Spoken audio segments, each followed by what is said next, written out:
CARICOM leaders signed the Ridgetown Declaration, in which they reaffirmed that Caribbean unity and integration is based on historical ties.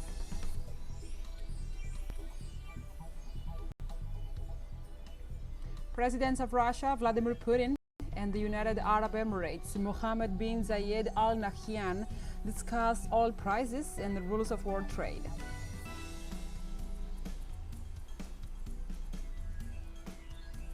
And the government of the Democratic Republic of the Congo confirms that the rebel group M23 movement is open to peace talks.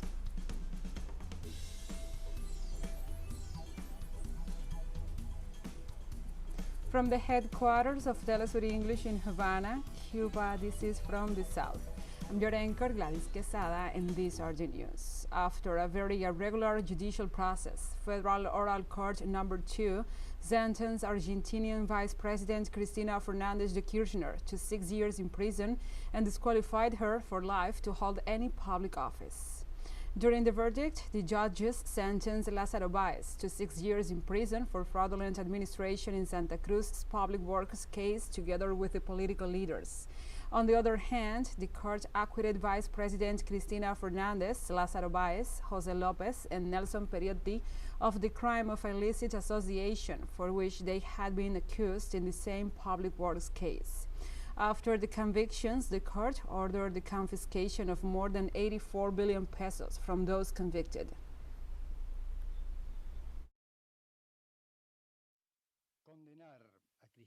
To sentence Cristina Elizabeth Fernandez de Kirchner to 6 years of imprisonment, special and perpetual disqualification from holding public office, legal accessories on the cost of the proceedings for considering her criminally responsible for the crime of fraudulent administration to the detriment of public administration. Articles 12, 19, 20, 29, Item 3, 40, 41, 45, and 174, Item 5, and the last paragraph in accordance with Article 173, Item 7 of the Criminal Code of the Nation, and 403, 530, and 531 of the Criminal Procedural Code of the Nation. After the verdict of the Federal Oral Court 2, Argentinian Vice President Cristina Fernandez denounced that a parallel state of judicial mafia had convicted her. This conviction, fellow Argentinians, is not conviction by the laws of the Constitution or by the administrative laws or by the penal code. This is a conviction that had its origin in a system I will refer to in all Naviachi on December 2nd, 2019. I spoke of the lawfare and I also spoke of the judicial sense. Perhaps because of my youth training back there, I used to read, theorize, and analyze a lot. And this is much simpler. This is neither lawfare nor judicial body. This is a parallel state of mafia, judicial mafia. In parallel, social movements and citizens have showed support of the vice president and in rejection of the judicial persecution against her. In this sense, the popular forces denounce the various accusations and attacks against the political leader. After the decision of the Federal Oral Court Number 2, organizations and unions called for multiple protests this Tuesday in the country in support of Cristina Fernandez.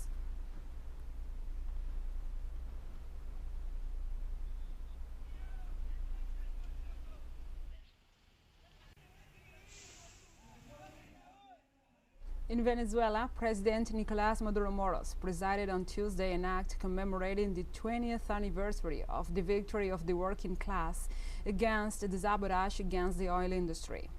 During the meeting, authorities and people from the working class paid tribute to the historic event led by the then President Hugo Chavez in 2002 against this oil sabotage of the U.S. government.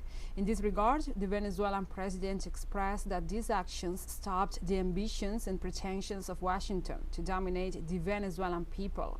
He also emphasized that all the acts of oppression of 20 years ago are classified as a disproportionate and direct sabotage by the White House against all Venezuelan oil industries.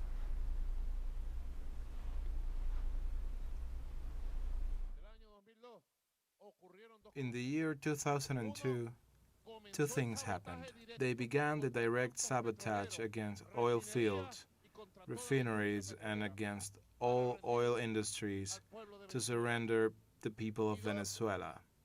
And they committed a monstrous crime with a manipulated person who was immediately captured, judged, and punished.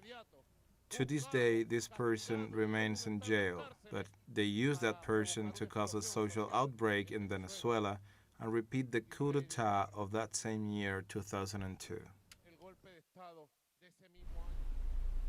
Let's take a short break, but first, remember you can follow us on our TikTok account at TeleSUR English, in which you will be able to see news in different formats, news updates, and more. Other stories coming up, stay with us.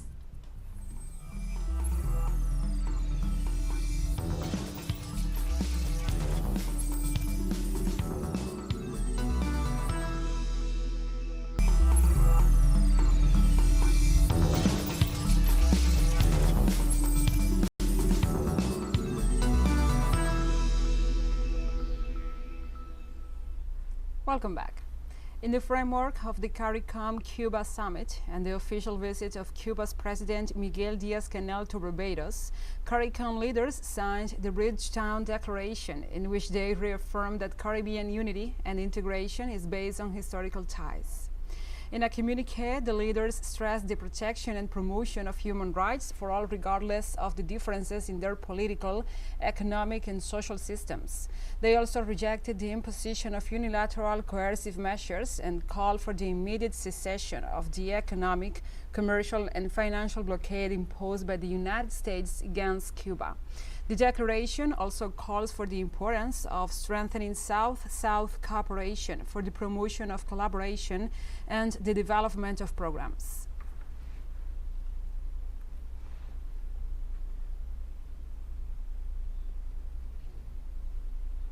The United Nations Children's Fund confirmed that 40% of the confirmed cases following the cholera outbreak are children. According to the health authorities, the most recent report shows that 12,987 people are suspicious of having the disease in Haiti, and 1,153 were confirmed by diagnostic tests, most of them in the capital city. Since October, 11,089 people have been hospitalized, while the organization Doctors Without Borders warned that its treatment centers are overwhelmed by the influx of patients.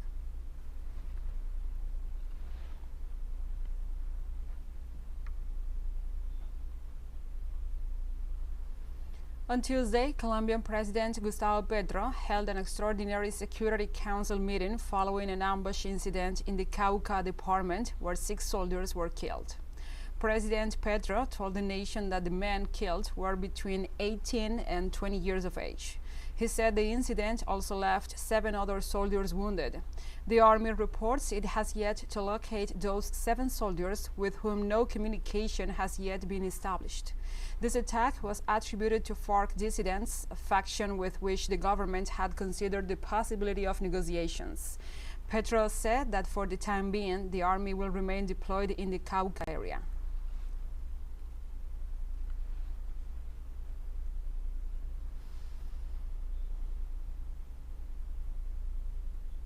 And there are important developments in the United States, as the Democrats have increased their majority in the Senate after their candidate in Georgia, Raphael Warnock, defeated Republican hopeful Herschel Walker. This victory gives the Blues an absolute majority in the Senate after 2 years in a deadlocked division that required several votes from the Vice President and also President of the Senate, Kamala Harris. The 53-year-old Reverend, who won by a narrow margin in the first round on November 8th, was considered by experts to be one of the most vulnerable candidates. The importance of this election was reflected in the high turnout, as almost 3.8 million voters cast their ballots in this second round.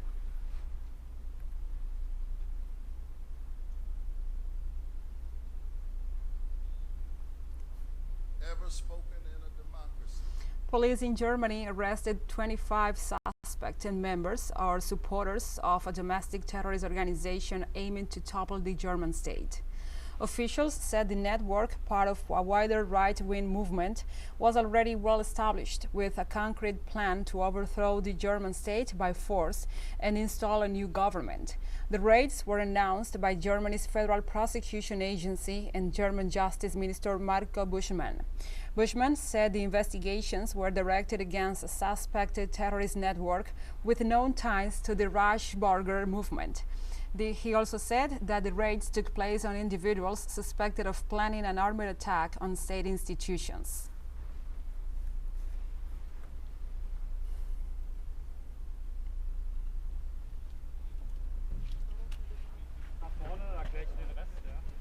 Two trains collided near Barcelona on early Wednesday, leaving 150 with minor injuries, while 5 were in less serious conditions.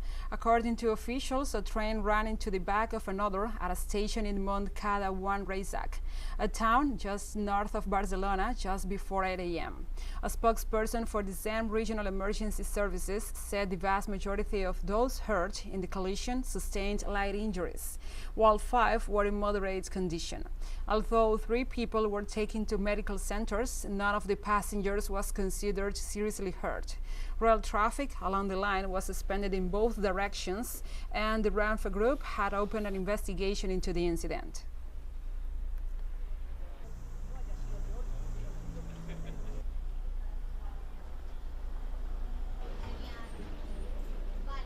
Supermarkets in Hungary stated the government's food price cap harmed businesses, and they could be forced to cut staff if the scheme is extended.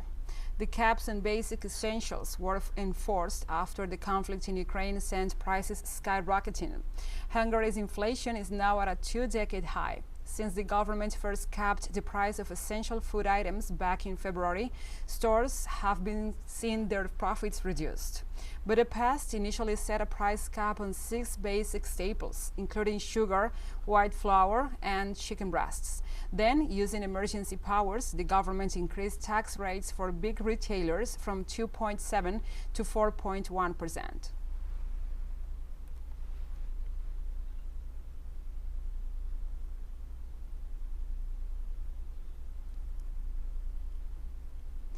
And the presidents of Russia, Vladimir Putin, and the United Arab Emirates, Mohammed bin Zayed Al Nahyan, discussed on Wednesday oil prices and the rules of world trade. In a telephone conversation, the heads of state discussed issues related to trade and economic cooperation. The energy issue, according to information provided by the Kremlin, was also the focus of attention. The good understanding between Moscow and Abu Dhabi in the context of the OPEC Plus agreements was highlighted.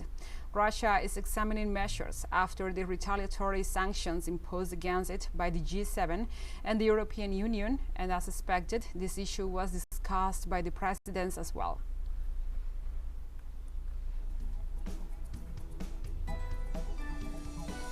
And we have more news coming up after a final short break, so stay with us.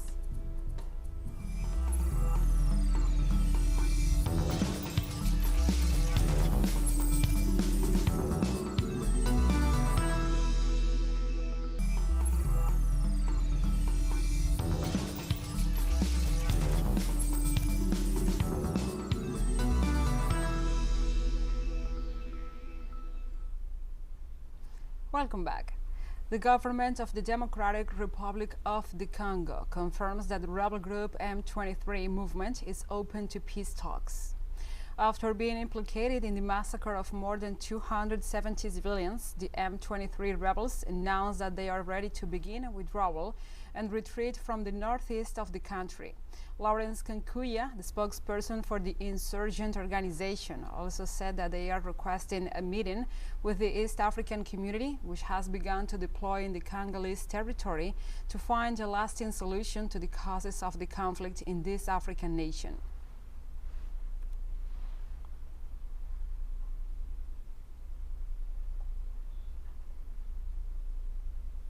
A Mozambican court sentenced the son of a former president and others to prison for their role in the tuna bonds corruption scandal. Former President Armando Guebuza's son, Ndabi Guebuza, and 2 former heads of intelligence, Gregorio Leo and Antonio de Rosario, each got 12 years behind bars. 8 of their co-accused were convicted and sentenced to between 10 and 12 years. A total of 19 people had been charged with blackmail, embezzlement, and money laundering over their roles in Mozambique's biggest financial scandal. The event involved the country borrowing more than $2 billion from international banks, much of it without knowledge or approval of the country's parliament, triggering an economic crisis.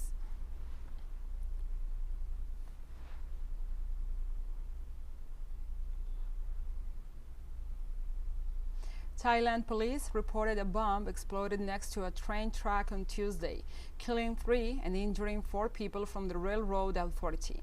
They were among dozens of workers who were preparing and repairing the section of a train track damaged from a previous explosion, which happened on December the 3rd. The bombing occurred in the town of Sadao, and authorities have closed off the area to look for other possible undetonated bombs. Police could not confirm if the explosive was placed on Tuesday or was from an early incident.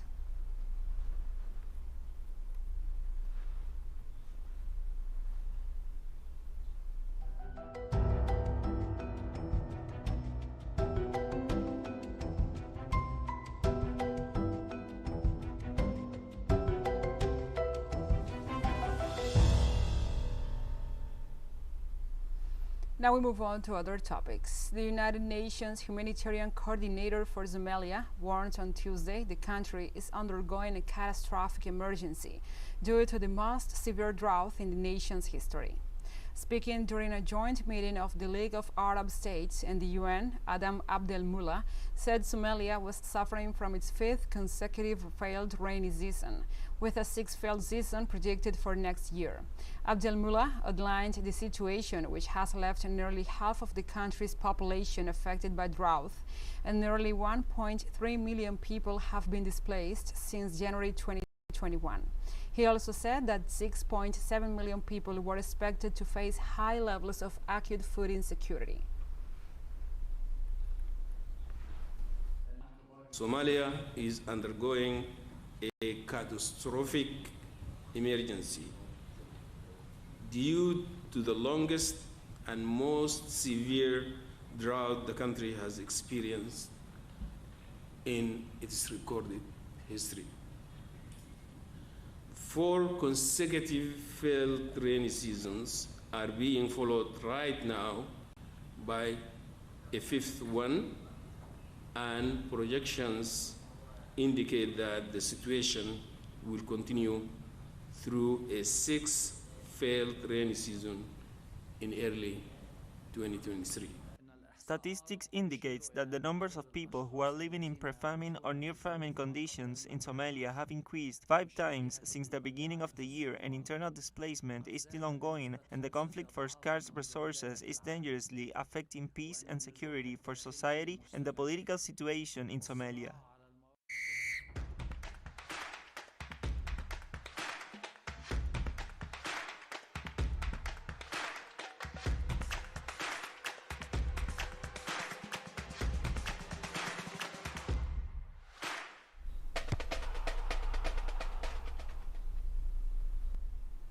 And just as the hearts of millions of fans live the emotions of the Qatar 2022 World Cup, TeleSUR joins this sporting event with From the Field, a show that brings news, analysis, reviews, and more to our audience. Don't miss it. Our show airs 1 p.m. local time in Caracas and 12 p.m. New York. Remember, From the Field, only on TeleSUR. And we have come to the end of this news brief. But remember, you can find this and many other stories on our website at telesurenglish.net. And also, if you feel so inclined, please join us on social media for all the latest news. We are on Facebook, Twitter, Instagram, Telegram, and TikTok. For TeleSUR English, I'm your anchor, Gladys Quesada. Thank you for watching.